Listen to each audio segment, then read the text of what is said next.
Module 3, the Clinton Healthcare Plan.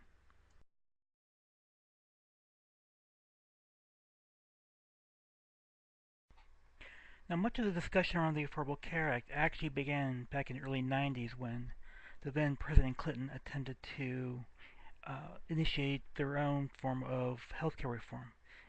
But in this way, they were wanting to try to put in place a single-payer healthcare system, much like you would see in Canada.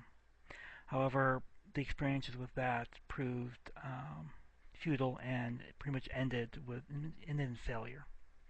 But a lot of the lessons that happened during that time would prove to be very useful in discussing the Affordable Care Act in the future and for health reform in general. But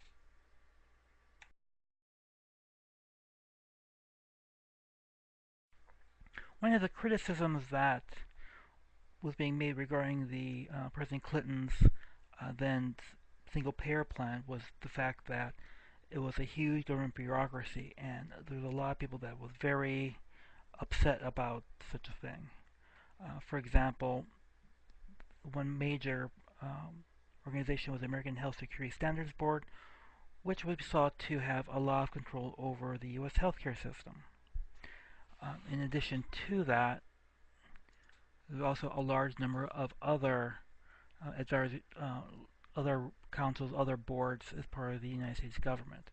And so when we were talking about how the government was going to take over healthcare, they were pretty much on target with that. And for better or worse, this was an issue of criticism that was made of the system, and actually an argument has been made currently regarding the Affordable Care Act.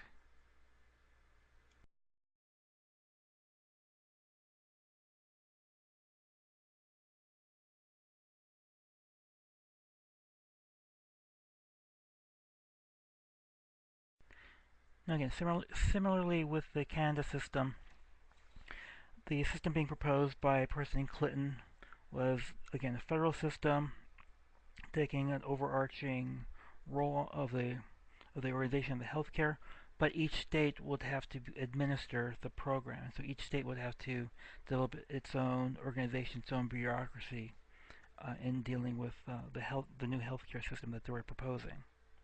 And so they would have a working council that would advise and would oversee the states, which would then advise and be involved with the federal part.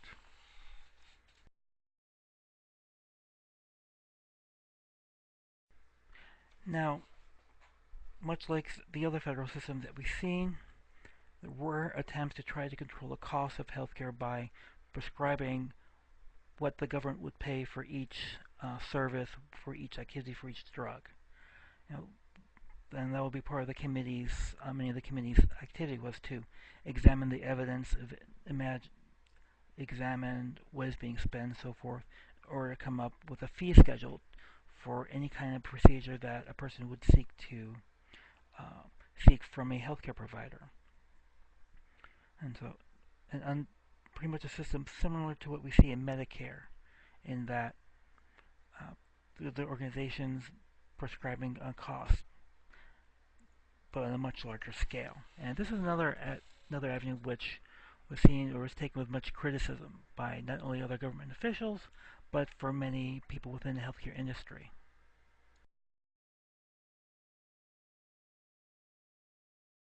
Now, how is people going to be paying for this?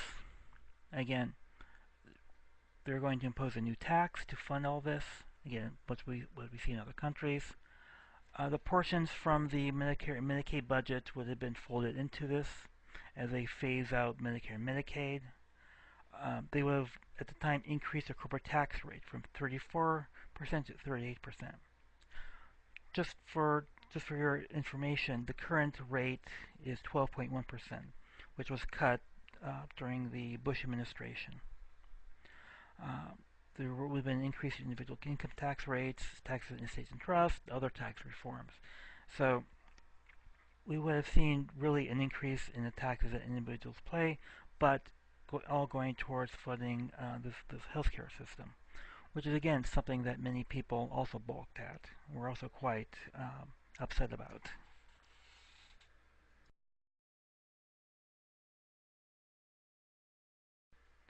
Now, their attempt to create this new healthcare system failed. They couldn't get any support either within their own party, let alone with Republicans. And there also had a large impact by the actions of many people within industry. And so many of the people within the health insurance industries, pharmaceutical companies, and so forth, were not providing the support, and the plan eventually failed with very little support. But again, some of the arguments that were made in regards to this Clinton plan kind of influenced the actions currently that went into the Affordable Care Act. Some of the decisions that was made in regards to what health reform would play in 2008, 2009 was a result of what the failures of the Clinton health plan. Now, some of the things to look at is some of the arguments or some of the imagery that was used by people on both sides of the program, or both sides pro and con for the healthcare law. And the next slides will actually go and show you a number of different advertisements, again, on both sides, that kind of showcase the different perception people were trying to promote regarding the Clinton healthcare plan. Again, trying to shape societal viewpoint towards it. And for the most part, this was very useful in really turning a lot of people against this plan.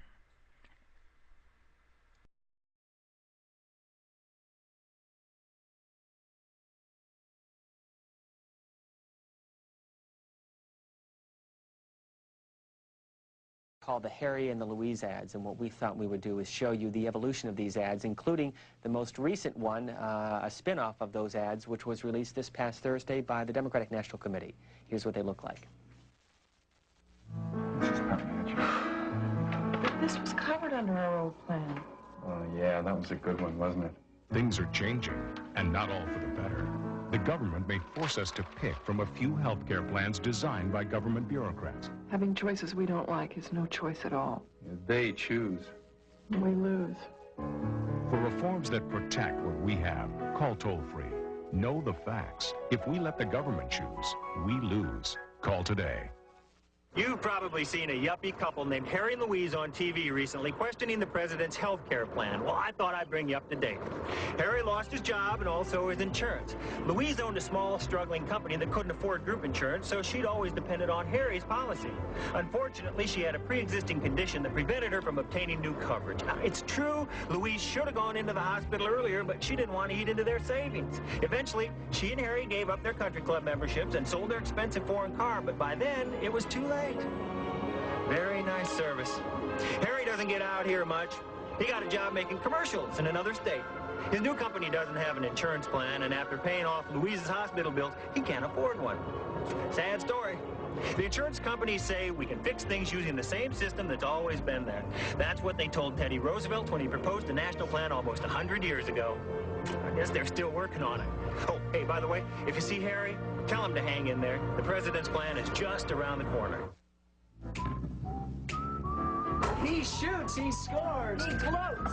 Louise, Pat was just telling me his state has community rating. Everyone pays the same rate, no matter their age, even if they smoke or whatever. Does it work? My health insurance went from $1,200 to $3,200 a year. More than double? Yeah, thousands dropped their insurance. I mean, we actually have fewer covered now than before. Congress can do better than that.